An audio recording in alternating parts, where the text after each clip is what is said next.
Mario, the South Australian Nintendo podcast. I'm your host, Drew Agnew, and the doors to episode 263 are open. Today on the show, we're going to be talking about some Nintendo things. I got no idea what we're talking about this week, but to talk about that is my co-host, Josh Tuning. Josh, how you going, mate? Drew, good to be here, mate. Love a good let's just talk about anything show and see where it takes us, eh? Yeah, no, we look, even if we're going to talk about something else, usually it comes back to Nintendo. So I guess that's what we're doing today. Rest assured, everyone listening at the House of Mario, Nintendo will always be mentioned and talked about. And that's our guarantee. Yeah, and there it was. And then let's talk about the economy. How's the economy going, Josh? No, you work at a bank? I don't want to talk about that. Oh, No, fair enough. Banned. I've done 9 hours of that today, Drew. I do not want to talk about that anymore. Oh, cheeky 9-hour day. What's the preparation for there? Is it usually a 9-hour day? Is that 1 hour over what you usually do, or do you? Sorry, I did mean 8. I did mean 8, and I said 9, didn't I? No, pretty standard. But yeah, I think about all those things when I get in front of my computer. But thankfully, I don't have to do that at night and at 8:30 on Mondays, like we're doing it right now in the House of Mario. Yeah, no, none of that. But do you work in that room? Because I'd find it so distracting. You got your Amiibo there, all your video games, you got your microphone.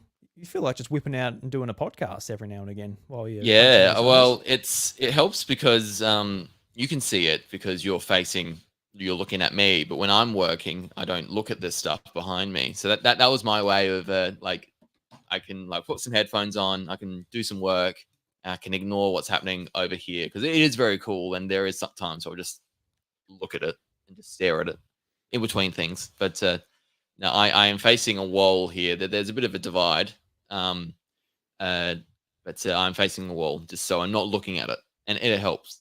Out of sight, out of mind, that kind of thing. Yeah, no, I totally get that. And it's just like what we're looking at now on the video just here on StreamYard. Usually I put up a green screen because at the moment I'm in the process of breaking down my spare bedroom, and it's going to become my my daughter's room. So that's the first time I think I've said that on the show. Yeah. Having a little girl. So, yeah, very excited. And it's going to become Lucas's room. So all my games, all my bits and bobs, they're getting broken down. They're either getting sold or moved or repurposed, whatever have you. And my room looks very different to yours. This is nice and organized. You've got the Amiibo there. It's all looking beautiful. I've got drawers on the floor, cords everywhere. In the process of sorting through it. And yeah. No, I appreciate you not having the green screen on. You're showing a bit of, you've had the actual filter on, sort of showing what isn't there, I suppose, previously. But I forgot to put it back on. That's how it happened. Yeah, I wondered if that was the case. You can always turn it back on if you want. No, it's too late now. Oh, yeah, it's too late. People are saying it. People are like, oh no, Drew's got boxes behind him. So I'm sorry. I'm really sorry if that's offending you so much.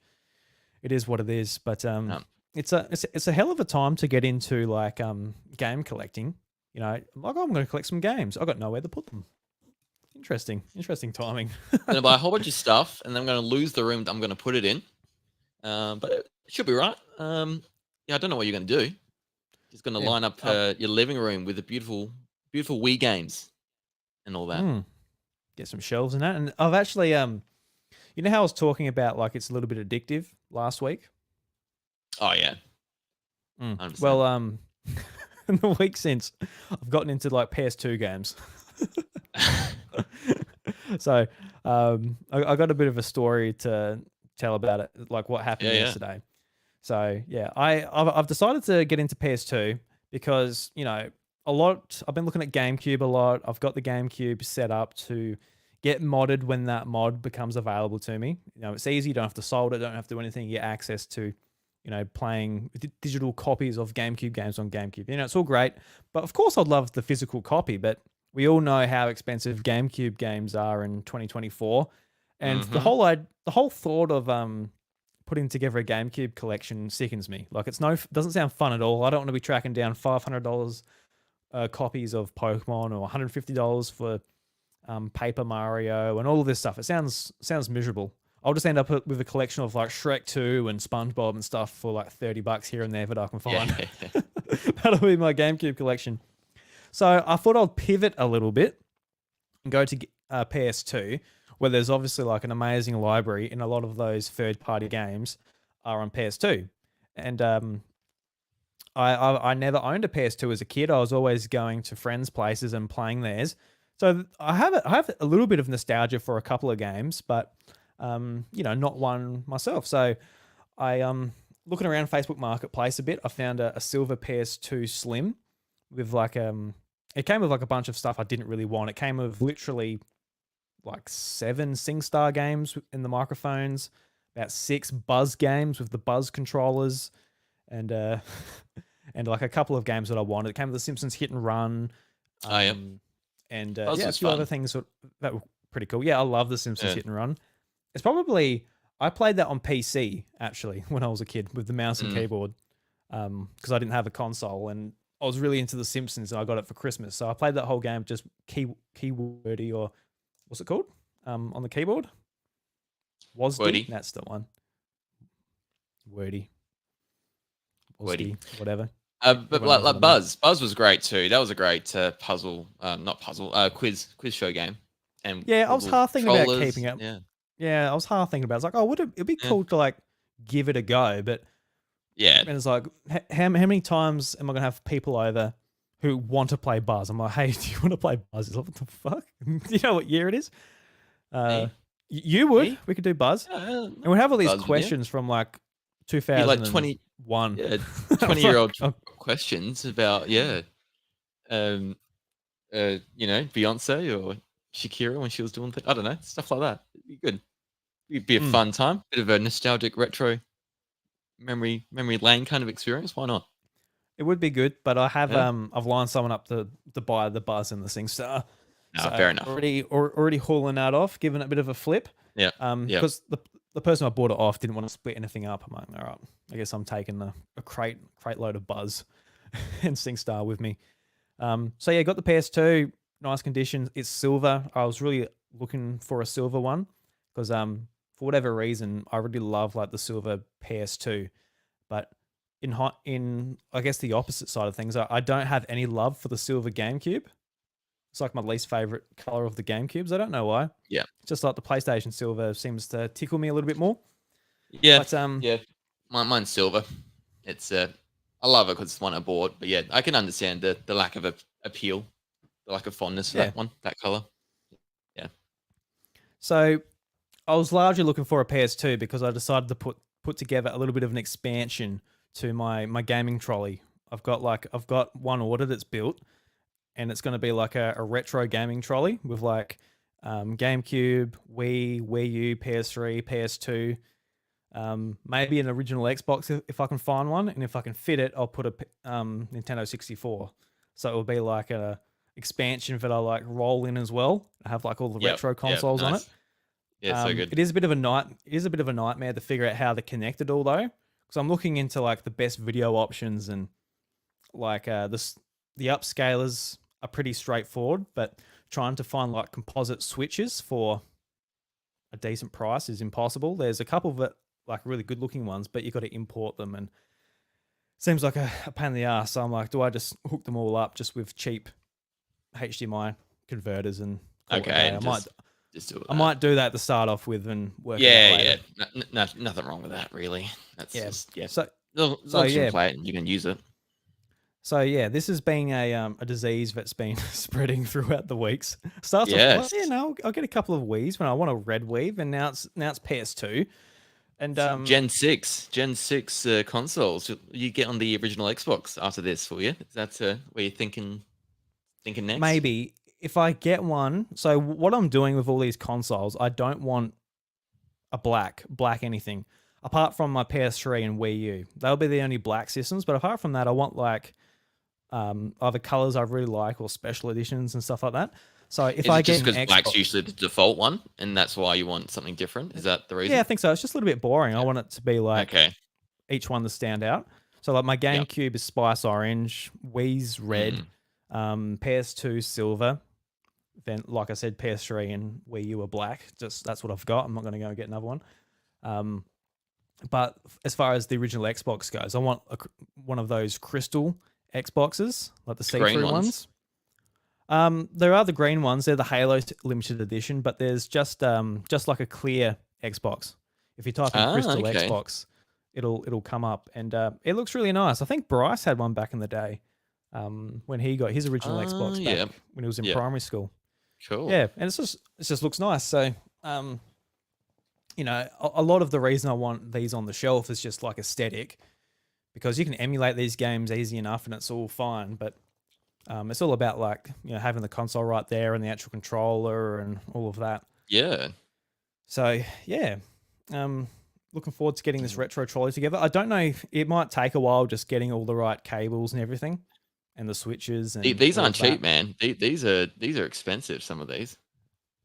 Yeah, that's what I mean. Yeah. I don't know if it will happen. Yeah. I was bidding for one the other day, and the winning bid was 195. I bid no, sorry, it was 295, and I bid that's cheap. I bid 290 like last minute, and he outbid me by $5. Damn. So we left it as that. But I've been spending a lot of time just on the marketplace on Facebook, and this specific listing came up, and this is where, like, this is a bit of a frustrating story for me, which made me look myself in the mirror. Came across this listing on Facebook, and it had like a piano and a bunch of shit, and there was a PS2 in there. I'm like, oh, cool, like PS2 Fat, the original. And there was a few games. There was Simpsons Road Rage and a couple of games I was interested in from back when I went to friends' places and all that. And also in there was a stack of PS1 games. Final Fantasy. There was 2 copies of Final Fantasy 7, 2 copies of Final Fantasy 8, Final Fantasy Origins, and like just a bunch of Final Fantasy games. And I'm like, holy shit! Like, those games are probably like worth at least $50 to $100 each. So I'm like, oh shit! Like, you know, that it's worth getting that alone. And I noticed that the listing was like 3 hours away. So I'm like, oh Jesus! We had family going through, so I'm like, in a couple of weeks. So I said, oh look. Contacted the person, agreed on $200 for PlayStation games, controllers, and that stack of Final Fantasy games. Yeah. They said it was fine, but they wouldn't hold it for, you know, my mother-in-law to go through the next weekend. So I'm like, all right, well, you know, like, I don't mind a drive. It's a little bit of fun. So went for a 3-hour drive to Warrnambool. And, okay, in Victoria. Okay, the other way. Yeah, yep. So I went to Warrnambool, pick up this big fat PlayStation 5, and Josh, we get there, pull up at the house. Oh, no, we get into the neighborhood. We're like, oh, yeah, you know, it's a little bit, you know, it's not kept all that well. There was a man across the road mowing his lawn, but I think that's about as much maintenance as some of these places get. Yes, yeah. Walk up to the front door. Smell cat shit. Like, yeah, right. Knock on the door. Woman comes out. Friendly enough. Didn't stab me, so that's a start. It's always a good start. And had a look through the games, and Final Fantasy 7. There was 2 copies, but 1 copy was missing a disc 1. So that's why she had 2. That's why she had 2 copies of Final Fantasy 7. I'm like, all right, you know, fair enough. So she just bought. And you didn't know that, did you? Well, I no, because why I was able to get it, like, I guess for the price I did. If she listed like, hey, PlayStation 2 with all these Final Fantasy games on PlayStation 1 and all that, she would have gotten more for it. So I didn't want to prod it too much. I was just like. Yeah.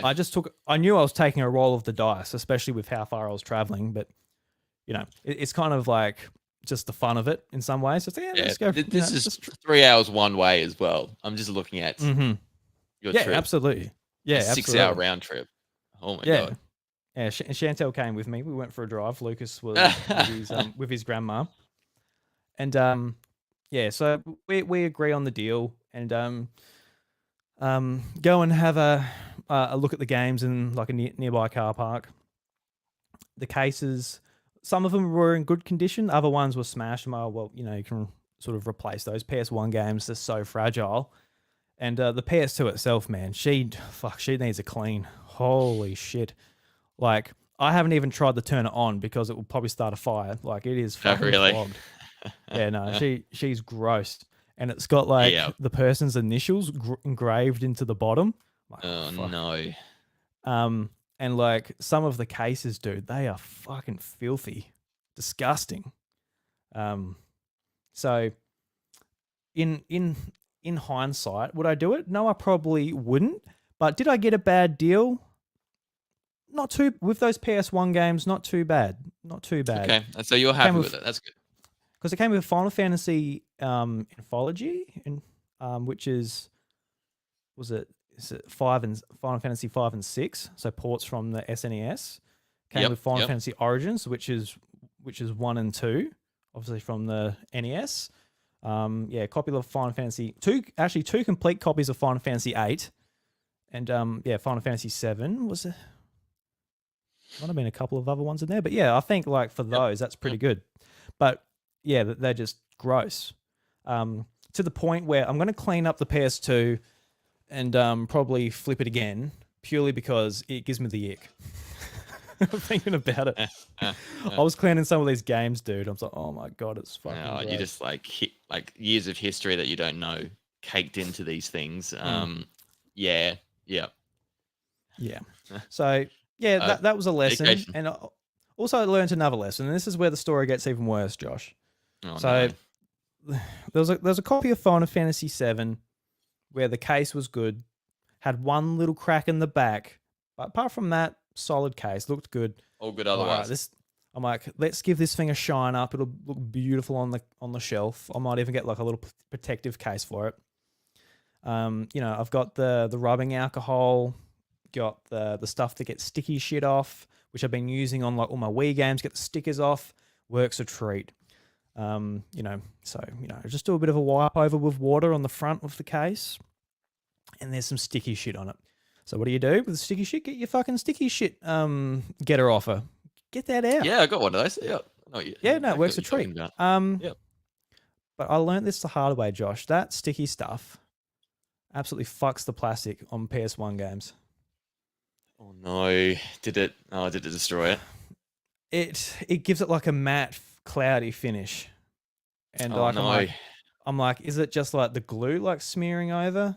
And like I look on some forums, I find like a conversation from like 2011 where someone's like, they're talking about, cleaning up PlayStation 1 games, and someone said, yeah, it gives the cloudy sort of finish. I'm like, fuck.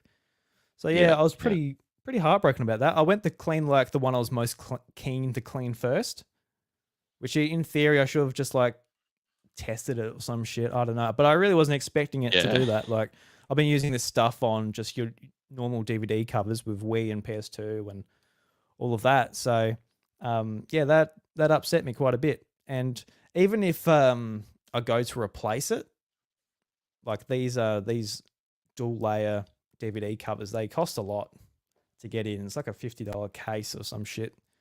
Yeah. To like get like a custom made one. It's so frustrated about that. Yowzers. And Yep. So yeah, that's sort of what I've been up to the last, I guess, couple of days. Yeah. Do you have photos of what it looks like, or is it nearby? I can supply them. I don't have them. Yeah. Okay. I think it's in the kitchen still at the moment. Yeah. The case. Damn. But yeah, learn the hard way. A little bit heartbroken about that. I've got obviously got 2 copies of Final Fantasy 7, but the other one's a lot more dinged up on the front. It's got like a pretty severe like crack like in one of the corners. So yeah, I don't know. I'd probably like I said, if I went back in time, I'd probably say probably not, Drew. It's not worth the drive. But I'll definitely go back and say, don't fuck up the good coffee you got either. Oh yeah, that's right. That's tragic. That's tragic. So yeah, that's I guess maybe a little bit of reality dose when it comes to trying to collect, especially like these old things like, PlayStation 1, it's 30 years old. You know, it's over 30 years old. So like a lot of these games, man, like Yeah, and all that, and even in that stage, PS1, those fat PlayStation ones or PlayStation 2, sorry, be like 24 years old now, 2024. Like it's they're crazy big how boys, aren't they? Yeah, they are. Yeah, I yeah. actually I don't think I've ever really seen one before. All my friends had Slims. I think maybe my friend Seamus, his brother, might have had a fat PlayStation 1, but I didn't go around to his house a whole lot and played PlayStation. I think I might have seen it a couple of times, but yeah, they are chunky boys. Pretty small compared to like PS5s now though. So Yeah, yeah. there's that. I remember the PS2 Slims when they came out. They were like everyone was freaking out, like how tiny they were, because it like that was like huge change from the original one, and then Absolutely, eventually the they're Slim comes tiny out. compared That's like to. the biggest. Like I feel like it's the biggest like upgrade from the original to the iterative upgrade. Yeah, definitely. Like in Mm, size, man, it's so much smaller. And yeah, like you compare that to like the original Xbox as well. Like the original yeah. Xbox is so big, and then that PS2 is so small. It's like, man, Xbox design's yeah. so cool though. Like just looking at it, we Oh, had one as well. We had a definitely. black one. And loved it. It was yeah, some very fond memories on that. And we didn't get one with the actual original controller because they were big boys. They were Yeah, the didn't look Duke. great. Yeah, The Dukes, yeah, whatever you call them. And then we got the ones after that, and no, they were really nice. But yeah, that's yeah, cool to sort of reminisce about that kind of stuff. I was just looking because you noticed you mentioned Paper Mario and the GameCube stuff being so expensive. I think since it's been announced it's coming back to or being remastered or remade, whatever you want to call it, for the Switch, the price of it's gone down. beautiful, excellent. Just looking at You can get it for. pricecharting.com. It's only $100 Yeah, now. only $100 now instead of Yeah, I was 150. about to I don't say. know. Yeah, I think it's about $80 US. I don't know if this Mhm. includes Australian sales or however it works, but the price has definitely gone down. And I think since the announcement, you can definitely tell. So Yeah, yeah, there might be yeah, hope if you want that one. definitely. Keep an eye out. Well, yeah, especially for a game like that where it's like, man, I can't play this anywhere but getting one of these copies or pirating it. But like, Yeah, if you I want think to that play and it, that like, helps increase the price, doesn't it? yeah, but now like I want to play it and it's going to look better here. You're not going to go out searching for it. Like the average person isn't going to go and search for it No, necessarily compared to someone who just wants it, which you know, we all want it, but $150 want it? Probably not. No. no. Yeah, so I think 150 is a good price actually, from what I'm seeing on eBay here anyway. oh really? Yeah. Yeah, yeah. No good. Do you have All any right. I wouldn't consider that story a horror story necessarily, but it was borderline there. And what I did to Final Fantasy VII also was a bit horrible. But do you have any stories that would cheer me up? Some maybe little fuck ups you've had as far as um your game collecting journey goes? Um, in terms of like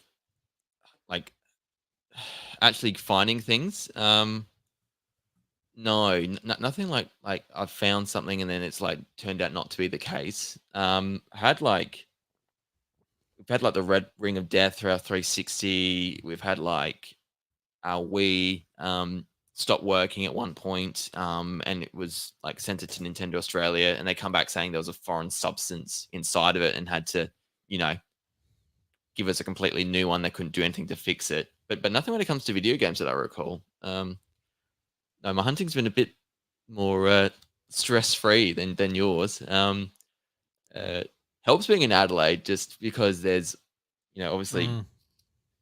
like you can see the listings, but then yeah, like it's not, the risk isn't as high as what yours is. A 6 hour round trip, and you're hoping that it works out. But yeah, just because there's things everywhere. If you really want to look, you can find stuff. But Yeah, no, definitely. nothing Yeah. with a gaming collection I can think of. Yeah. Yeah, it is so much better in the city. Like when I went up to Yeah. Adelaide, I'm like, all right, this is when I'm doing a lot of my collecting. That's like I was on, you know, Gumtree looking for Wii's, and I was going around the cash converters, and I had a lot of good luck doing that. Like Mm. getting a lot of like good stuff.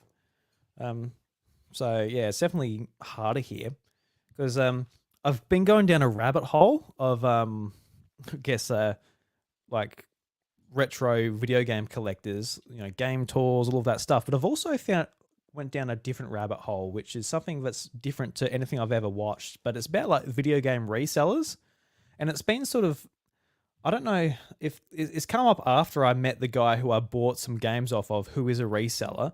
He's been doing that since COVID. I'm like, that's interesting. Like, it's kind of interesting, but he's made like a full-time business out of reselling games. Yes. And like I'm watching this guy called Phoenix Resell. Phoenix Resell. I think that's what his YouTube channel's called.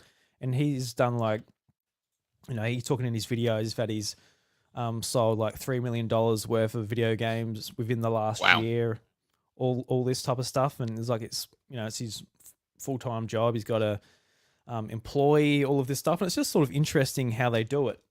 And it's just, how much work it takes.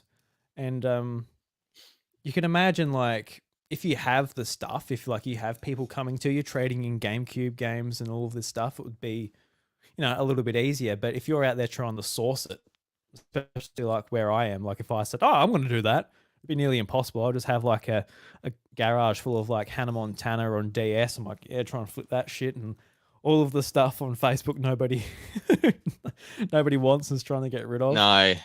Yeah. So yeah, it would be better in Adelaide. I'm really looking forward to that toy fair. I need to get my ticket. I'm keen to go up to that. You definitely going? Yeah. Do they sell many consoles and stuff? Yeah. You'll see consoles, you'll see controllers, games, all sorts. Yeah. So it'll be I think you'll be pleasantly surprised what's there. There is a lot of stuff, and yeah, not just video games either, obviously, but yeah, toys, comics, like cool people making like crafts and wares. There's like an artist alley thing, and so people will handcraft some nerdy cool things for people to find and check out. So if it hasn't already occurred, get the early bird tickets. I think they're still available. Yes. Okay. Yeah, I see that you get like an extra hour in there. So obviously you get to go in there with like less foot traffic, and you get the deals before other people come in. And you might snag something before someone else. Because what I've always found, like I've been to a few and been with Mickey and some others, and if they find something and they want to think about it, like on another walkthrough, every time we've done that, we'll come back to like, we're going to buy it, and it's gone.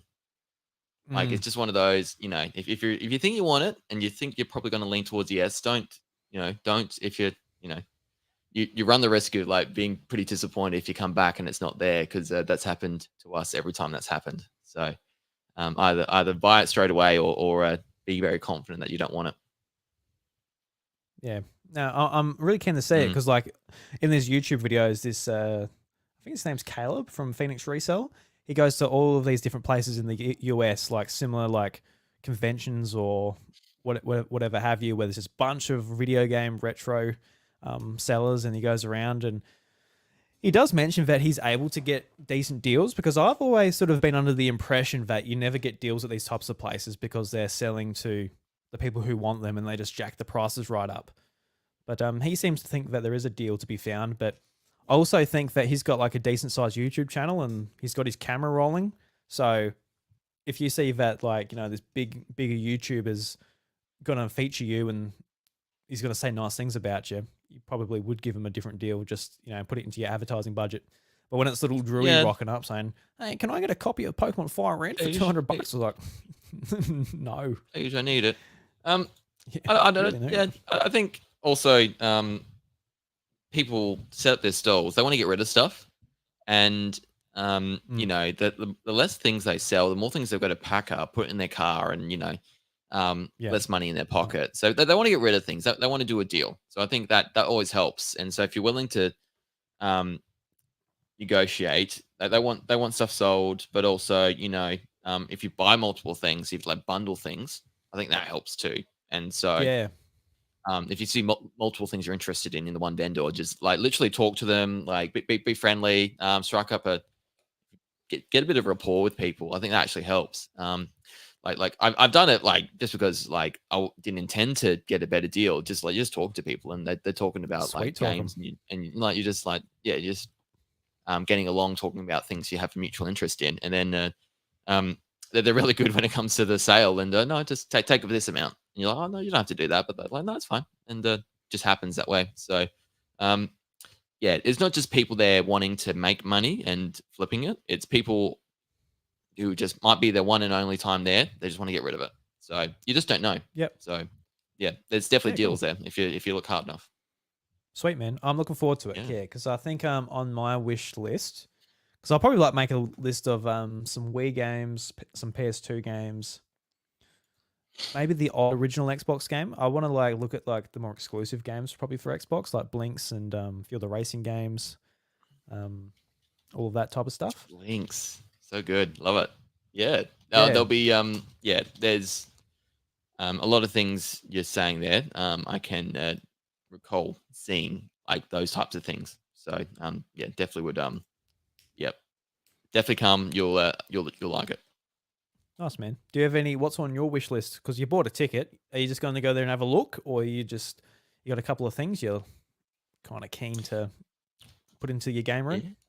Yeah.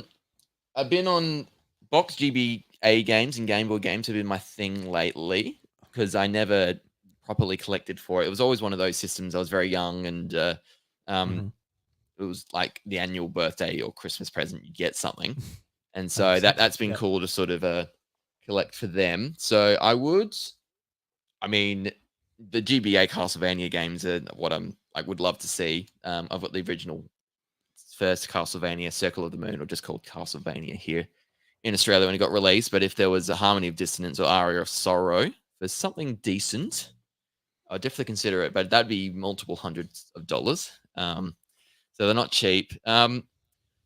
Anything box, 64, SNES, GBA, Game Boy, I'm kind of looking into. I would like to get Shake Dimension, Wario Land. It's on my list. Regret selling that as a kid, so I want that again. I want to play it. So, yeah, I think they're my main things. Yeah, and then I got most things on GameCube. I'm pretty happy with my collection, but you know, always like adding $30,000 GameCube collection. I've only got like 20 games, so it doesn't feel like it's a lot. It looks exactly pretty empty on mine. Yeah, $10,000 GameCube collection. Yeah, true. You stand by your statement there. I'm pretty good on GameCube, I reckon. Doshin the Giant, I mentioned that before. It never sold in Australia, so it'd have to be a UK PAL or something like that I'd buy. But yeah, that'd be like the main GameCube one for me that I'd like to check out. So, Amiibo, that's the other thing. If there's loose Amiibo or ones I don't have, that's the other thing I look out for. And more often than not, I'm always coming home with something cool I found. Yeah, nice. Yeah. You'll like it. Can't wait for it. I sent a video in the chats for anyone listening. Old Trenchy, he's a good mate of mine. I go to these with and hang out with. He sells a lot of things and he makes videos about these events every time. So watch that video. You'll see what the actual expo hall is like and sort of the wares and things. So you definitely check that out. I watched a video from like 2018. Like on YouTube, it's just a random video. I don't know if it was him or not. I would have to try and remember. But yeah, I watched one from ages ago. I was looking at the prices. I'm like, yeah, I'd buy that. I'd buy that. I'd buy that. You know, the price looked pretty good back then. Yeah, like compared to now, chump change these days, isn't it? In comparison to what it would cost now. Yeah, no, crazy. Yeah.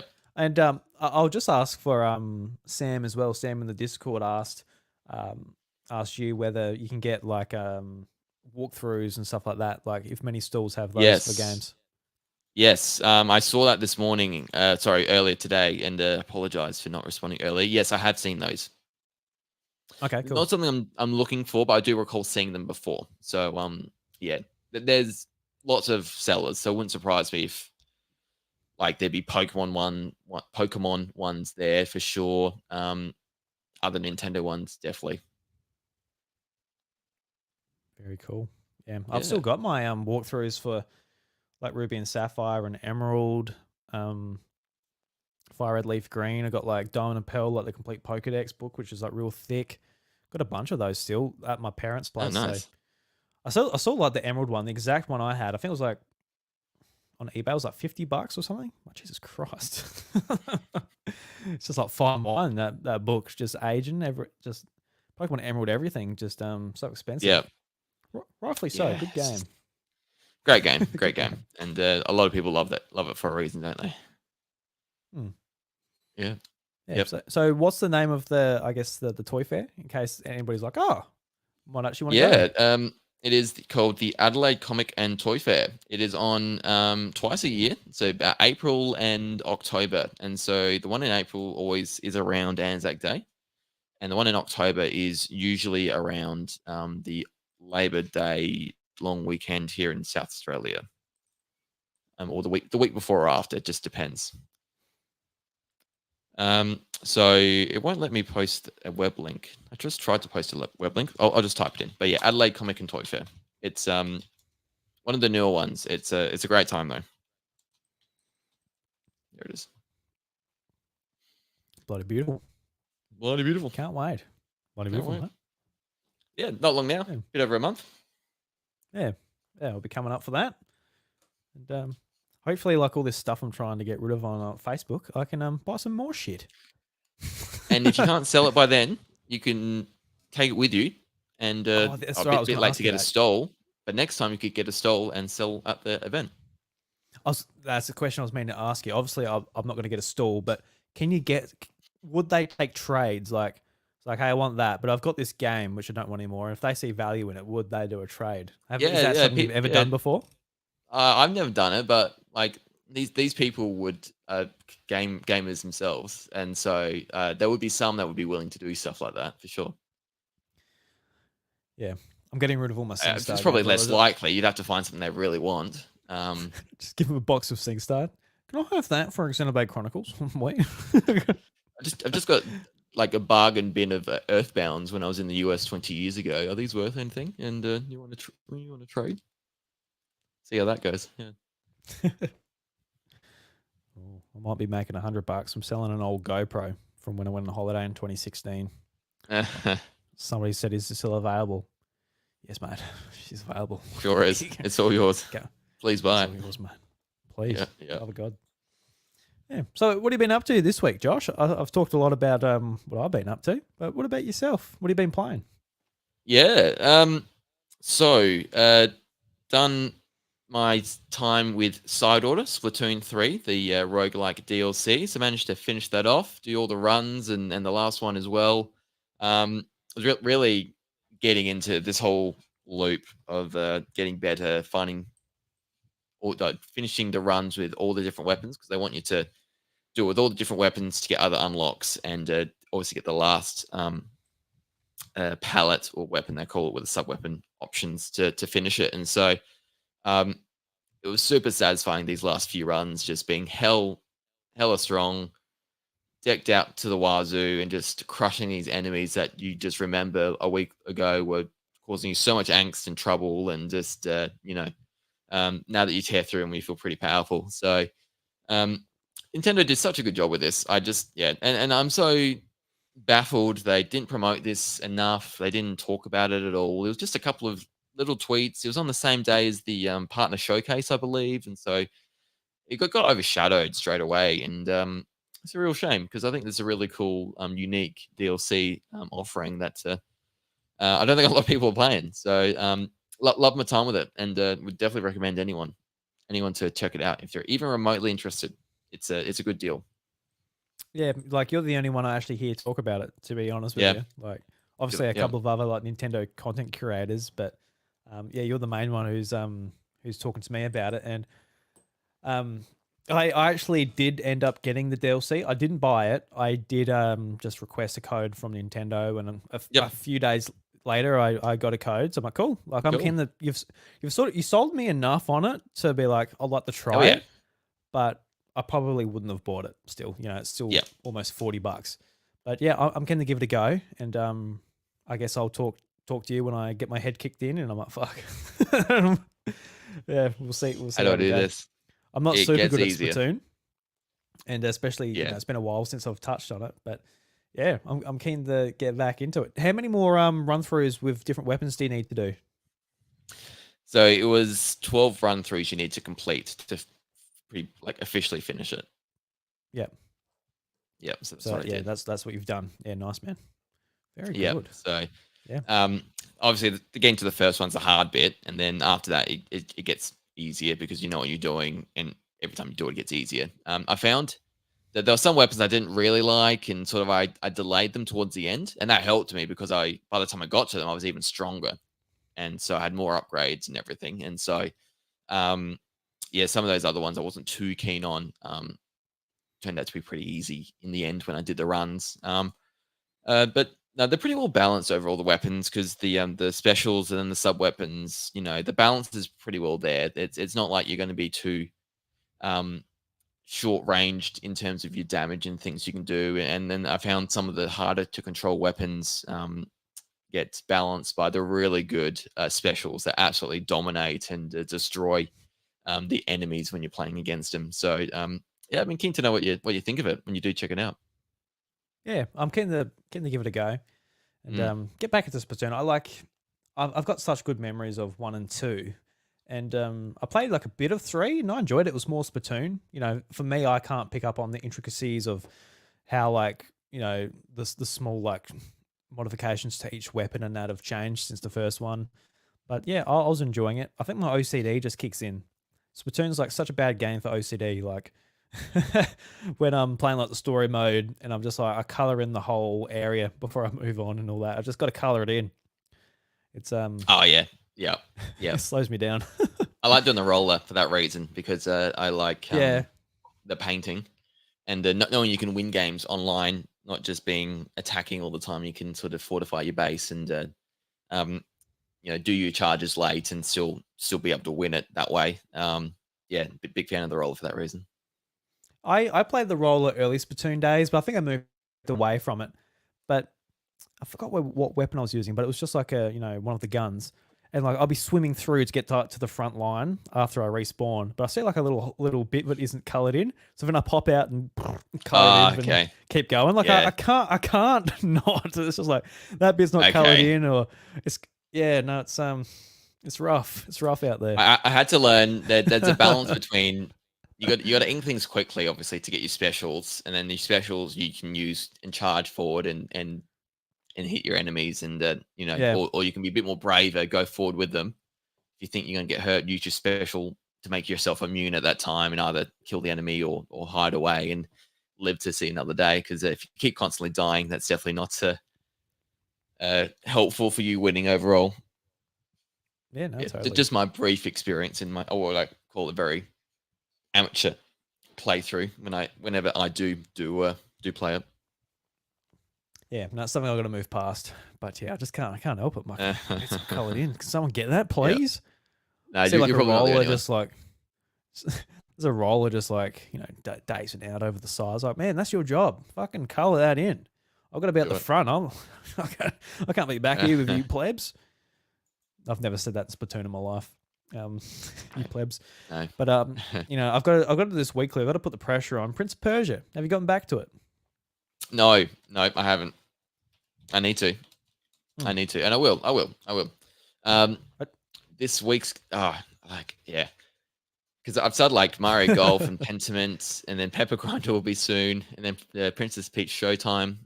I just need to do it. I'm a bit worried now. I've been out of it a little. That I'll forget the controls. Yeah. But I know I'll be fine. So I just got to I'm right in front of a boss battle. It's just one of those times when I like it'd be fine. Just got to do it, but just would save sometimes. Like you've played for an hour already, and you're about to get to a boss, and you don't want to spend the next half an hour, 45 minutes working through this, knowing I'm probably not going to get the first time. So I'm so close. So it's on the list. No, thank you for keeping me honest. I will finish this Metroidvania and get it done. Like if you weren't enjoying it, like so it's fine. Oh no, I am. Yeah, you really liked it. So I need to. I did. Need to try and spare you one a little bit. Oh, thank you. It's like me. I need that too. Like, I love this game. So, have you played it recently? No, not at all. I haven't finished it.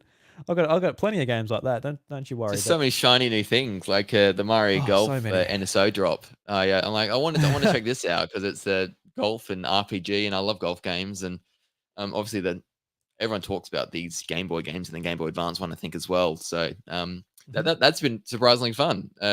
Played like a couple hours of that throughout the week, and Oh, nice.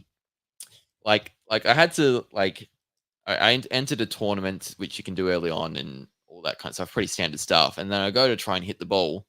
I'm like, how did the controls work? Because like I'm like absolutely botching it, and it's going like 10 yards, when it should be going like 180 yards. And so I'm like, I do not know what's going on. So I literally had to look up an online like manual of the original game. Yeah. Just to work out, okay, I've got to press the button twice at this point and then again in this area. And so like once I knew that, like, okay, I get the game now.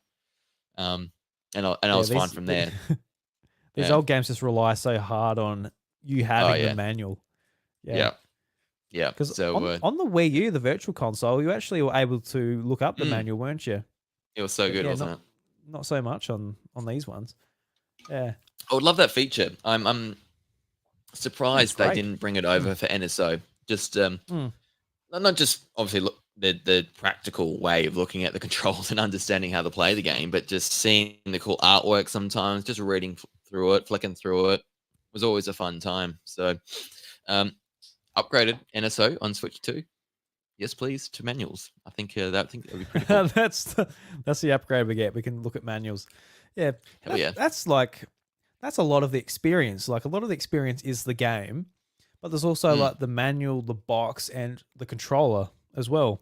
That's right. And the back of the box. We see the front of the box on NSO. I want to see the back. So give me an option to flip it, and I just want to read the back of the box. Yeah, just give me everything about the physical part of the games without giving me the physical box and card or cartridge. Yeah, that's expensive getting all of that. Just yeah, just a little bit. Let me pretend I have taste. Yeah, correct. Yep. So you've been playing Mario Golf. You've been playing the other games as well. That's recently come out. I haven't touched them yet, so I'm keen to sort of hear what you have to say. I haven't played tennis yet, Mario Tennis. I want to. So golf was just the one that tickled my fancy first. I played Dr. Mario, this Game Boy one, which you can play on every other NSO console. It's not a special or unique offering, this Dr. Mario, but I have been playing it, and it's different because it's on Game Boy and the colors aren't there. And there's a black and there's a white virus, and then there's the dotted in between one that looks blue. I feel when you got the Game Boy Color filter over the top of it, to my eyes anyway when I play it. But it is Dr. Mario. It is not different to any other game outside of the colors, and I'm still having a great time because I love Dr. Mario anytime I pick up the game and play it. So did my late night games this past week, and then Mario Tennis will happen sometime later, I'm sure. It looks really cool. Like for a Game Boy game, it looks really cool. Like the footage I've seen, the animation, like the way it moves, I think, like hell yeah, the Game Boy can turn out some graphics, I reckon. Oh, she's a looker, the Game Boy. You can. My God. Yeah. Like I love the aesthetic of the Game Boy and Game Boy Advance. I think well, especially Game Boy Advance, but yeah, they all have just really sort of nice aesthetic to them. Love like the sound chip and everything that these Nintendo consoles put out. It's awesome. They've got like their own unique feel. There's something to it having like a real limited capacity of what it can do, just visually and audio, and just how much of a feeling that invokes in you. Because because I guess you look back at GameCube and Wii, for example, those consoles, the soundtracks are soundtracks. They sound like just any game does today. But if you go back to Nintendo 64, that has a very limited like sound chip in it that can put out limited stuff, and it has like a very specific sort of feeling to it. And obviously Super Nintendo and NES as well. So yeah, it's very cool. That's very been cool good. Stuff. They're the games I've been playing. The one I really wanted to play, and I'm so annoyed I can't, or I could, but I haven't, is the Star Wars Battlefront Classic Collection. Oh no! What a joke! What a joke of a launch, and with Asper and the things I'm hearing. Did you buy it? No, I wanted to wait because firstly, like it's $53 here in Australia, which I think is a lot of money for these two games together. Firstly, I was willing to move past it if it was going to perform well. But then I see it's 33 gigabytes for these games. And I know these games originally were together 5 gigabytes max. And so, like, no. what is going on with that? I like that is that porting done not optimally? Like, I've heard there's been 10 different versions of a game, or it hasn't been done in an optimal way, whatever they've done. But then the whole online aspect of this and how people couldn't get into games, how what I think's a modern like 20 years ago, I'd never played this online with others because it was a game I play with my brothers and I play against the CPU and that's fine. And it was harder to do online. It was possible, but it was harder.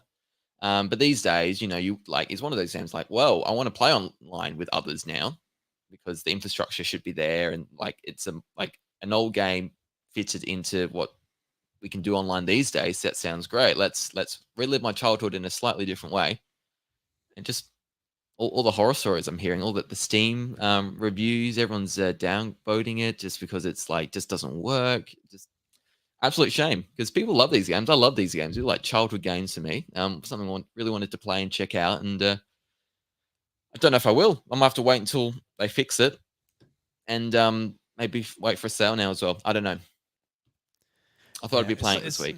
So yeah, it's such a shame because they had such a it was a home run. EA come out, they're like, we're doing a new Battlefront game, and they make two. And people are like, oh, full of microtransactions, all of that. People got fed up with them pretty quick, and it was just kind of a easy thing to do. Just bring it back, make it online, make it look a bit more sharper, HD, correct. all of that, up the frames.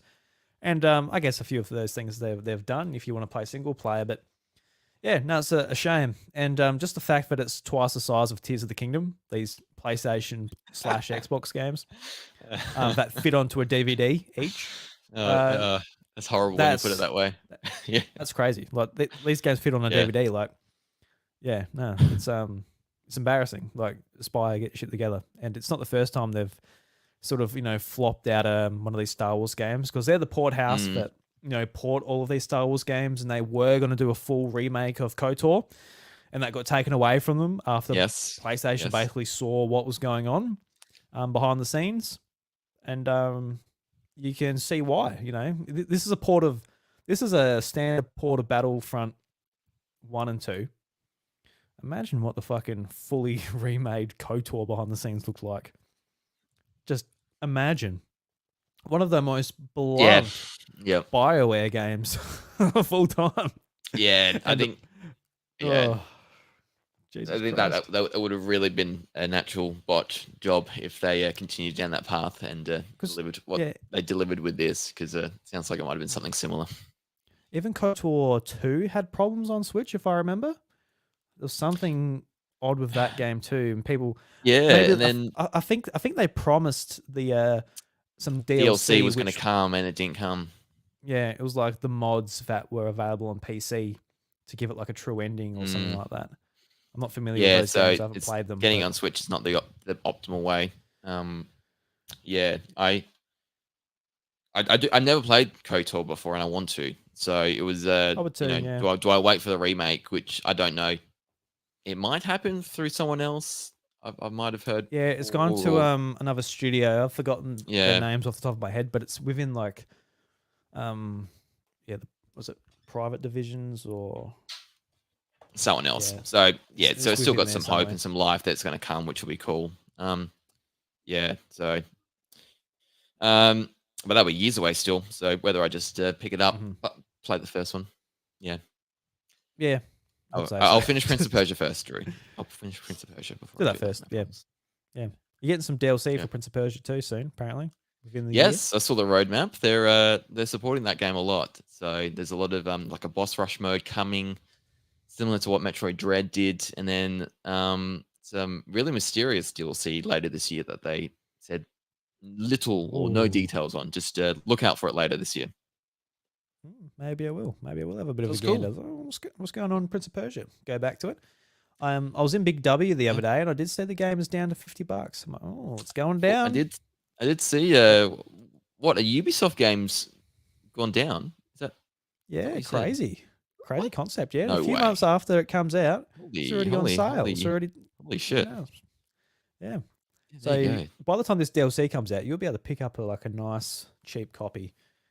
It'll be I good. will. So yeah, massive I will. recommendation. If anybody can get it for like $30 in a couple of months, which you probably will be able to, Oh, pick it what a up. steal. What a steal of But a price for a great game. it's so good a game though. Like I would encourage people just to buy it now. Like actually support them.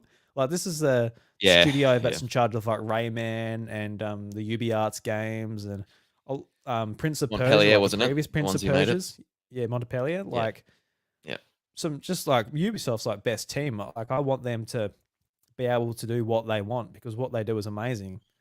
Because if this game doesn't do well, I'm worried that it's going to be more of the same from Ubisoft, which is their bread and butter. But it is what it is. I guess we'll find out. They're supporting it, so that's one thing.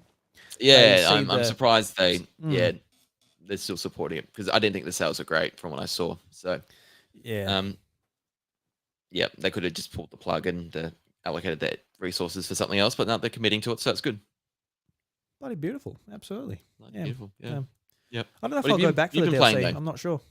I've been playing. Well, I actually when cleaning out this room, coming across some things I haven't seen in a while. I came across my Guitar Hero guitars on Wii. So, and I just finished. I finally got every game that I want on my Wii. I literally. You sure? I'm not sure, obviously, but I went through 1 and 2. Come on. Yeah, they're on it. But I went through every Wii game.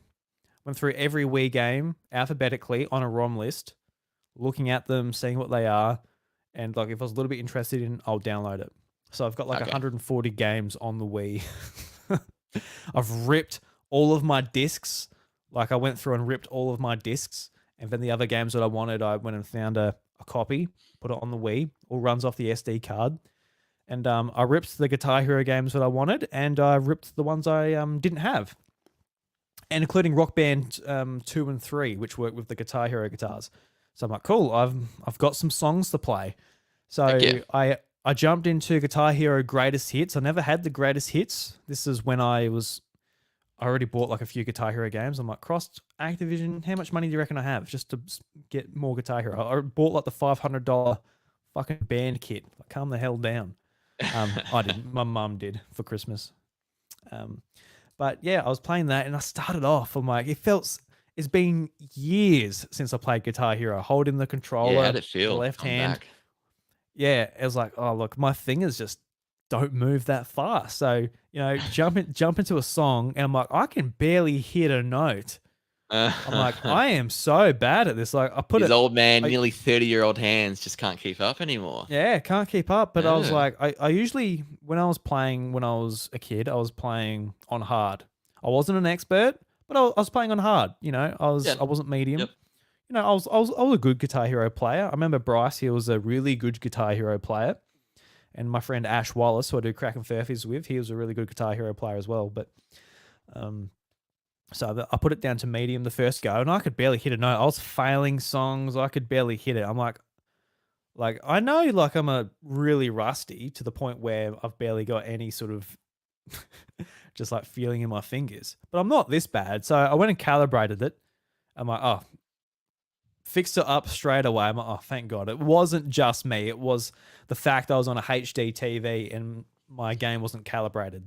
So calibrated it. Well, that's good. Yeah. And I was completing songs. I was struggling on hard. I definitely don't have like the memorization as far as like moving to the orange note at the end of your guitar and doing like holding down the two buttons and like shifting it. Like that was definitely something like it wrapped my brain when those like sections of the songs came up.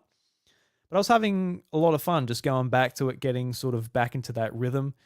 Because I love rhythm games, and Guitar Hero is one of my favorite games on Wii. Guitar Hero 3 would be like my favorite one. That's the one I started off with, and then I got Guitar Hero World Tour with the drums, the microphone, and guitar. Yep. So yeah, it was a lot of fun going back to it. But it is weird seeing like the song lists where there's like brand new songs for the Guitar Hero game that came out that year. But looking back, it's like, a song from 2007. Like that's considered a new song for that Guitar Hero, but it's like a 15-year-old song at this point, and that's a new one for that. And then like all the classics are back in the 80s and 70s and 60s and all of that. So it'll be wicked. Yeah. You can get modded Guitar Hero games for PC, obviously, but there are mods on Wii where people make their own songs and upload them and all that. I need to look into that That's so I cool. can actually Yeah. get some new songs on there. So that'd be cool. Yeah, I love that. Yeah. I don't think I've ever played a Rock Band game. So I played Rock Band 2. I never bought Rock Band. I was a Guitar Hero man. And it's more of the same. Just the notes are different, different shapes. I'm like, cool. But yeah, there wasn't many songs. Like you have to download a lot, so I don't know if I'm able to go through my my ways and add DLC to games on my Wii. I'm not sure. I'm sure you can. I'm sure it's pretty simple, but maybe I should go and get all the song packs and stuff too. And load her up. But yeah, I'm keen to jump into Guitar Hero more as we go along and get some of that rhythm back. What music would you do? What's your favorite music to that you'd add? Oh, I would say like rock for Guitar Hero, like stuff that's like just fun to play on guitar, which has like the notes doing like, sort of wrapping your brain enough, but not too much. Which is not too hard to confuse me at the moment. I'm like, ugh, like all these notes are coming up, like, oh, my fingers just aren't moving. Like I'm not going to be beating any high scores from when I was a kid. Definitely not. I'm not going to put that much time into it, but it's fun to pick up and play. And I would love to see Guitar Hero come back to like modern consoles. I'd love to see it. And I think Xbox did mention something that it would be, they'd like to see series like that return now that they've acquired Activision Blizzard. So I'd be up for that. If they release a guitar and that again, I'll be up for it. I think a company actually released a guitar for Fortnite Festival. Like Fortnite Festival, it's Harmonix who did Guitar Hero and Rock Band. And they're in charge of doing the festival music mode for Fortnite now. And there is a third-party guitar I think you can get for it. So I don't know. Okay, I might give that a go when it comes out. Depends how expensive it is. It's probably like a $200, $300 controller. I've already got one for Wii, and I'm not going to play it that much. So it depends on the price, I think. Depends. Yeah. It was always one of those things that you'd play it, then you want to hope you play a lot of it, because once it was done, it was just hanging there in your room or wherever, just taking up space. And always see them at garage sales now, and people trying to get rid of them. But we just don't see it much these days. Yeah, Guitar Hero's been dead for a while now, hasn't it? Rock Band tried to revive it a few years ago, but even then that was a while ago now. Did you ever have the DS one? The one that you'd plug into the DS and play? You did. I got it right up there. Yeah. I really liked the DS version too. Yeah, it plugged into the Game Boy Advance slot, and you held your DS in like book mode, and you swipe the screen as your strum bar. I really liked it. It was fantastic. Yeah. I remember it being really expensive though. It was like a $90 game where games were $60. On DS in Australia. The extra hunk of plastic, just a couple of costs. I remember my grandma bought it for me. I asked my grandma, and it's funny because like my grandma, she's got like 12 grandkids, so she doesn't spend that much money on like each one, if you know what I mean. For sure. I was staying over at the time. I'm like, oh, Grandma, can you I don't know how I asked it. I don't know if I was like, oh, can you get me that? Or I don't know what I did, but she bought it for me, and really appreciative of that. I don't know if I could have afforded it. Like all of my Guitar Hero games, I bought through, I guess I got them through like not actually paying for them myself. Like Guitar Hero 3 is $150 for the Wii bundle, and I got that because a game shop absolutely ruined my Super Smash Bros. Brawl disc when I went in to repair it. So they gave me like money off of Guitar Hero 3, the equivalent of what Super Smash Bros. Brawl was worth. Then Guitar Hero on Tour I got for Christmas with the bundle, and then the DS one I got from Grandma. Oh, nice. So, thanks, Grandma. And thanks, Grandma. Bloody legend. If you're watching on Twitch, Grandma, thank you very much. And Bryce is in the chat on Twitch, and he did mention that guitar is made by PDP, that third-party guitar. So yeah, thanks for the information there, Bryce. I just forgot what it was. But He might have actually. Bryce might have heard me bloody give him a compliment about Guitar Hero there too. I wasn't expecting that was just going to slide under the rug there, saying how good a Guitar Hero player he was. But there he is. He heard it. He'd be blushing, sitting in his computer chair, just just getting the sweats up, just boosting his confidence. Oh, yeah. A compliment from Drew is always the best. I love it. Give him more. Give him out more, Drew. Mate.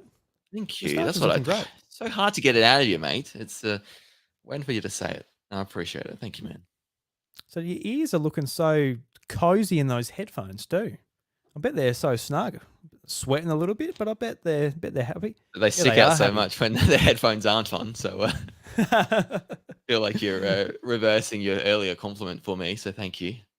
I'm feeling about the same now. I don't. Okay. No, I'm kidding. At least we're neutral. Yeah, a little neutral after that. They always stick out a little. Yeah. Oh well, that's what they're meant to do, Josh. They're meant to stick out. So that's they true. Can hear. That is true. If they're just flat in your head, you're gonna look like Chopper Read, who'd cut them off. You know. You don't look like Chopper Read. I would much prefer be like on the other end of the spectrum. I'd rather be Dumbo, getting around. I can fly. I could hear. I can do all that. Then there's Chopper Read. He's in jail. Well, he was in jail. He's dead now, but he was in jail, and he cut his ears off in jail. And he did that to prove how much of a hard ass he was. And I got to be honest, if I was watching a man do that, but no, fucking do what you need to do, mate. you win. You proved the point. Van Gogh did it as well. Chopped off his ear or cut off a bit anyway. It's yep. Well, thanks. I've got thinking about my ears a lot. And I'm sure everyone will be interested when I take off my. They wouldn't see actually when I podcast because I keep the headphones on. So no, that's not an issue. Is that something you're a little bit self-conscious about? I've never noticed your ears. I've never been like, oh, Josh has bigger ears or anything like that. Is that something you've been self-conscious about? Oh, not really. But I know they stick out a little. No. That's fine. Yeah. No, it's fine, man. You got just go with it. Your ears. You got good ears, mate. Thank you. You're going to look at them really closely though when you see them next. But yeah, thank you. I'll come up for this toy fair. You're like, just walk up, shake hands. There you go, mate. Good to see you. I'm just like, gazing around your head. Trying to check and then when you walk around, we just take the extra steps just to get around and add to it, add a bit of mayo to the comedic slapstick that you'll be doing. Yeah, squinting into your earlobes. Oh yeah, bloody, yeah, it is too, isn't it? Yeah. Oh yeah, that's right. Yeah. So apart from that, I haven't played much. I think a lot of my sort of free time is just trying to get rid of all this shit at the moment. But I am keen to dive in. I am keen to dive into. I need to finish Mario vs Donkey Kong. That's like a nice casual thing to sit down with. Yes, same. I got another game on Switch. I got plenty to play. I want to play some of this PS2 stuff I got. I'm actually really keen to play Killzone. I don't know why. I was in the mood to play like Killzone. I got 1 and 2 on PS3. I got that from 2 and 3. I got that from Cash Converters for like under $10 for 2 of them. But yeah, Killzone on PS2. I'm gonna chuck it on the Steam Deck. I forgot that series existed. There. Yeah, I never played them. It's always one of those series where it's got its fans and also everyone else doesn't care. Halo was obviously the thing when Killzone 1 was out. Then Killzone 2 and 3, I think its fans sort of carried on from that. But it was in competition to Halo? Was it Call of Duty? It was trying to replicate. It was something like that, wasn't it? Yeah, Guerrilla Games. I think they're. I don't know if they're like, oh, we're going to take on Halo. I think that's ambitious thing to say. I got no idea, but it was definitely like Sony's sort of like, hey, let's give it a go. Let's try and get it out there. But yeah, I'm keen to give it a go. I assume I'm going to pick it up and be like, oof, it's old. So going back to like an old, so many Call of Duties and Halo games and Wolfenstein. I mean, if it's twin stick and controls like the modern ones do, you wouldn't shouldn't be too bad. Yeah, just to adjust to the graphics and all of that. Yeah, move on from there.